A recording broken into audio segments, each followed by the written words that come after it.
और बड़ी खबर में बात प्राइवेट अस्पतालों की। बीमारों के लिए अस्पताल को मंदिर और डॉक्टर को धरती का भगवान कहा जाता है, लेकिन इसी धरती के भगवान ने कोरोना काल में प्राइवेट अस्पतालों को लूट का अड्डा बना लिया। मरीजों की सेवा से ज्यादा ये परिजनों से पैसे ऐंठने में लग गए। रांची के नामी गिरामी अस्पताल सैमफोर्ड में भी कुछ ऐसी करतूत सामने आई है, जहां 14 दिनों से भर्ती एक महिला नीलिमा झा का कोरोना का इलाज चल रहा था, लेकिन परिजनों ने जैसे ही पैसा खत्म होने के साथ मरीज को रिम्स रेफर करने की बात कही, अस्पताल ने मरीज की मौत की खबर सुना दी। पिछले 14 दिनों से परिजन 3.5 लाख रुपए अस्पताल को दे चुके हैं और मरीज की मौत की सूचना देने के बाद देखिए 2 लाख रुपए और मांगे जा रहे थे, और नहीं देने पर शव को छोड़ने को तैयार भी नहीं था अस्पताल प्रबंधन। इसके बाद परिजन गुस्से में आ गए और गम की कोई सीमा नहीं थी। तो देखिए कैसे प्राइवेट अस्पताल जो हैं कोरोना काल में लूट खसूट का अड्डा बनते जा रहे हैं। रांची के प्रसिद्ध सैमफोर्ड अस्पताल का यह मामला सामने आया, जहां एक महिला का कोरोना का इलाज चल रहा था और पिछले 14 दिन में परिजन 3.5 लाख रुपए दे चुके थे, लेकिन जब पैसे कम पड़ गए तो परिजनों ने मरीज को रिम्स रेफर करने की बात कही, लेकिन इसके बाद अस्पताल प्रबंधन ने मरीज की मौत की खबर परिजनों को दे दी।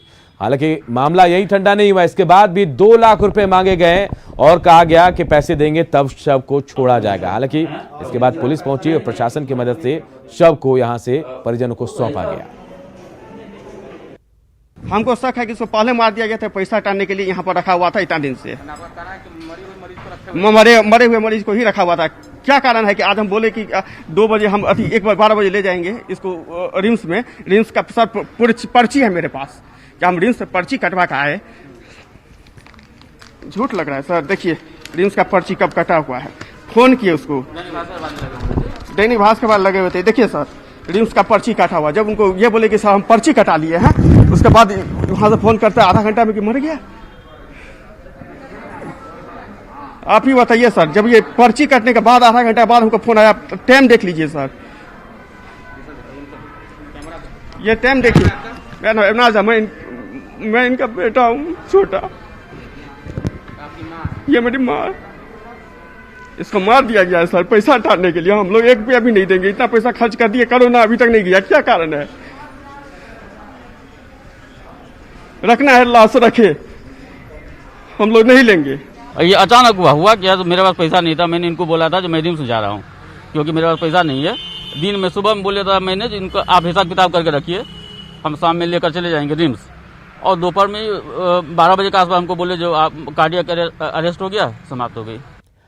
और देखिए सबसे बड़ी हैरानी इस बात की कि प्राइवेट अस्पतालों में लूट खसूट का यह धंधा तब हो रहा है जब सरकार ने प्राइवेट अस्पतालों पर नकेल कसने के लिए इलाज की अधिकतम राशि प्रतिदिन 18,000 रुपए फिक्स कर दी। यानी 14 दिनों में 2.5 लाख से अधिक का बिल नहीं होना चाहिए था, फिर भी बिल 5.5 लाख रुपए कैसे हो गया।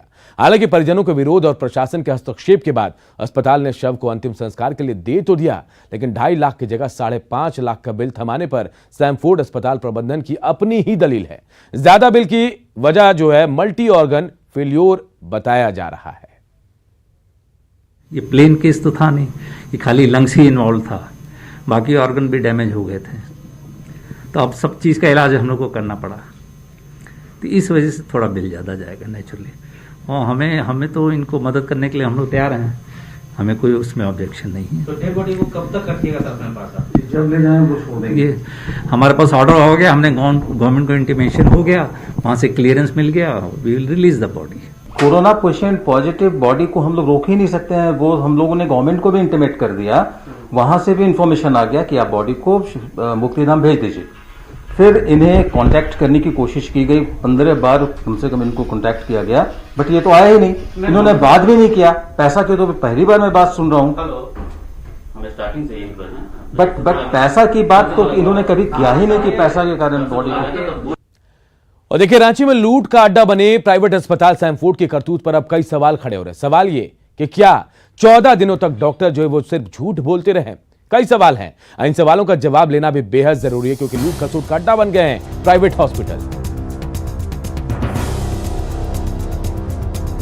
हालत सुधर रही थी तो अचानक मरीज की मौत कैसे हो गई? 14 दिन तक कहा गया कि बेहतर इलाज हो रहा है, सुधर रही हालत। और देखिए मल्टी ऑर्गन फेल्योर की बात पहले क्यों नहीं बताई गई, और ये जब मौत होती है तब बताया जाता है कि मल्टी ऑर्गन फेल्योर था। ये तमाम सवाल हैं जो बेहद अहम हैं।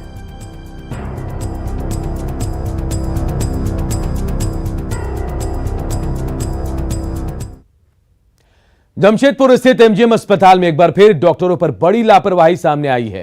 यहां डॉक्टरों की लापरवाही से सड़क हादसे में घायल व्यक्ति ने दम तोड़ दिया। परिजनों का कहना है कि मरीज को घायल अवस्था में अस्पताल लाया गया, लेकिन डॉक्टरों ने परिजनों का पहले इंतजार किया, तब तक मरीज की मौत हो गई। अगर समय रहते डॉक्टरों ने इलाज शुरू कर दिया होता तो शायद उसकी जान बच सकती थी। वही मरीज की मौत के बाद परिजनों ने जमकर बवाल काटा, जिसके बाद डॉक्टर अपना कैबिन छोड़कर यहां से फरार हो गए।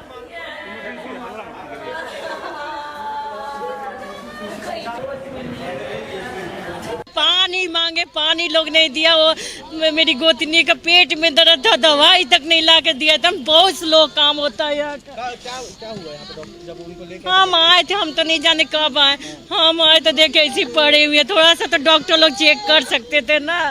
कोई खरोच नहीं, कुछ चोट नहीं लगा, लेकिन कोई इलाज में बहुत लापरवाही है। इलाज में बहुत लापरवाही। नाम का एमजीएम है, बंद कर देना चाहिए। लोग लाया गया उनको, तो मतलब यहाँ कोई देखने वाला नहीं था। अंदर भी लाया गया, कोई डॉक्टर उनको कोई किसी को नहीं देख रहे थे। उसके बाद भी भैया आपका बोला गया, हल्ला किया गया, तो प्रशासन वाले भी मुंह लगा रहे थे कि इतना भीड़ क्यों लगा रहे हैं, अपना साइड होइए है। लेकिन कोई डॉक्टर देखने वाले में तो कोई नहीं था उसमें। क्या करेंगे भैया, तो डेथ हो गई उसमें। हम जो कॉलेज के हॉस्पिटल की लापरवाही, उसमें हम लोग कुछ कर नहीं सकते हैं उसमें भी। थाना को सूचना मिली कि संकोसाई रोड नंबर 5 में एक अज्ञात व्यक्ति एक्सीडेंट करके पड़ा हुआ है। तुरंत थाना से हम लोग गए और उसको उठा करके टेम्पू से इलाज हेतु एमजीएम लाए। एमजीएम से डॉक्टर द्वारा मृत घोषित किया गया है। ये विशाल प्रसाद ठाकुर हैं, ये रहने वाले हैं old Purulia road, Chanakyapuri professor colony का। और अब बात मानसून सत्र की। कल से झारखंड विधानसभा का मानसून सत्र शुरू हो रहा है। 5 दिनों का यह अल्प अवधि का सत्र कोरोना काल में पहली बार आयोजित हो रहा है। लिहाजा संक्रमण को लेकर विशेष ख्याल असेंबली में देखने को मिलेगा। तो वहीं सत्र में सत्ता पक्ष और विपक्ष के बीच गर्मागर्म बहस के भी आसार हैं। झारखंड विधानसभा का मानसून सत्र कल से शुरू होने जा रहा है। 18 से 22 सितंबर तक आयोजित होने वाले सत्र में कोरोना काल की वजह से सोशल डिस्टेंसिंग पर खास ध्यान दिया जाएगा। विधानसभा में सभी विधायकों के बैठने के लिए सोशल डिस्टेंसिंग के तहत व्यवस्था की गई है। साथ ही सभी विधायकों के लिए मास्क लगाना अनिवार्य है। सदन के दिन भी मॉर्निंग में, सदन खत्म होने, उस दिन का हाउस खत्म होने के बाद फिर शाम को सैनिटाइज करवाया जाएगा।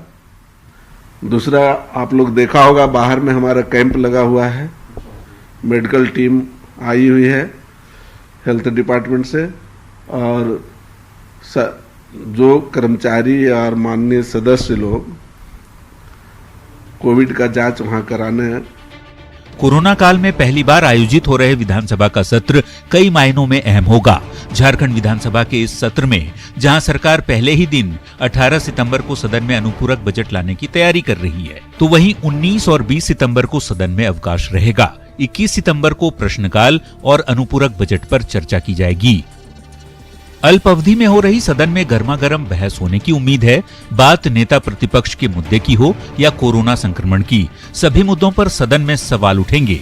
लेकिन कोरोना काल में पहली बार आयोजित हो रही सदन की कार्यवाही इस बार अलग रूप में दिखेगी, ये तय है। रांची से न्यूज़ 18 के लिए उपेंद्र की रिपोर्ट। और कल से शुरू हो रहे मानसून सत्र पर कांग्रेस विधायक दीपिका पांडे सिंह का कहना है कि कोरोना काल में यह सत्र काफी महत्वपूर्ण है। सरकार हर क्षेत्र में काम कर रही है। जब भी चलता है तो उसके पहले हर विधायक जो है अपने क्षेत्र के मुद्दों को लेकर, कुछ जो राज्य स्तर पर भी जुड़े हुए मुद्दे हैं जिससे हम लोगों के क्षेत्र में प्रभाव पड़ता है, उन सब मुद्दों की तैयारी, सवाल डालना और उस पर अध्ययन करके लोग आते हैं। कोरोना के इस महामारी के काल में जो काम झारखंड के सरकार, महागठबंधन की सरकार में हुआ, वह बेहद सराहनीय रहा है। लेकिन अब इससे उभर कर आगे हम लोगों को आगे का रास्ता देखना, तय करना है। तो उन सब मुद्दों पर जिन पर अब इस महामारी के साथ भी काम होना चाहिए, उन सबों की तैयारी हम लोगों ने की।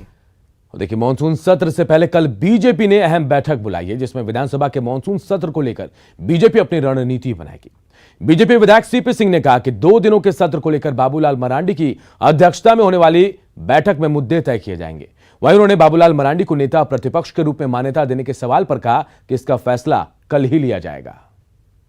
तक मुद्दे का सवाल है तो सत्र 2 ही दिन का है। 21 और 22, 18 को तो नाम के लिए है। अब ये 2 दिन में कौन से मुद्दे उठेंगे, क्योंकि मुद्दे इतने हैं, तो इस पर 18 तारीख को ही 1 बजे विधायक दल के नेता माननीय बाबूलाल मरांडी जी के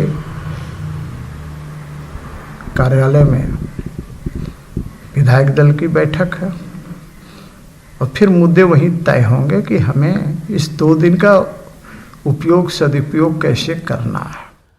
इधर झारखंड प्रदेश कांग्रेस ने बाबूलाल मरांडी पर बड़ा बयान दिया है। कांग्रेस ने कहा कि बाबूलाल को कल तक खुद बीजेपी फ्यूज बल्ब मानती थी और आज उन्हें ही अपने विधायक दल का नेता बनाने को लेकर तूल दिया जा रहा है। वह इन्होंने यह भी कहा कि सदन के छोटे सत्र में बीजेपी बाबूलाल मरांडी को लेकर हंगामा करती है तो यह प्रदेश की जनता के साथ अन्याय होगा। मुझे नहीं लगता कि बाबूलाल मरांडी जी आज इस राज्य के लिए कोई महत्वपूर्ण मुद्दा है और भारतीय जनता पार्टी तो खुद उनको कोई मुद्दा मानती नहीं थी।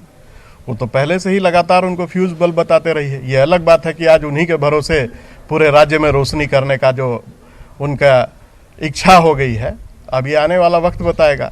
और जहाँ तक बाबूलाल मरांडी जी के नेता प्रतिपक्ष का मामला है तो ये पूरी तरह से संवैधानिक मामला है। अब जब कोई काम करने वाली सरकार आई है तो उसको किस प्रकार से विरोध करके और नकारात्मक बातें करके राज्य की छवि तक को खराब करने का काम कर रही है भारतीय जनता पार्टी के लोग। और विधानसभा का सत्र जो छोटा सत्र है, चूंकि कोरोना काल है, बहुत ज़्यादा दिनों तक इसको चलाया नहीं जा सकता है। कई ऐसे जनप्रतिनिधि हैं जो कोरोना के भी शिकार हो गए हैं। एक रचनात्मक विपक्ष की भूमिका में भारतीय जनता पार्टी आगे आए ताकि इस सत्र का लाभ राज्य की जनता को मिल सके। इधर कल से शुरू हो रहे मानसून सत्र को लेकर सुरक्षा के व्यापक इंतजाम किए गए हैं। विधानसभा के आसपास तैनात जवानों की आज ब्रीफिंग की गई। मानसून सत्र को लेकर 700 जवानों को तैनात किया गया, जबकि 10 डीएसपी भी तैनात किए गए हैं। सहायक पुलिसकर्मियों के आंदोलन को देखते हुए विशेष इंतजाम भी किए गए हैं।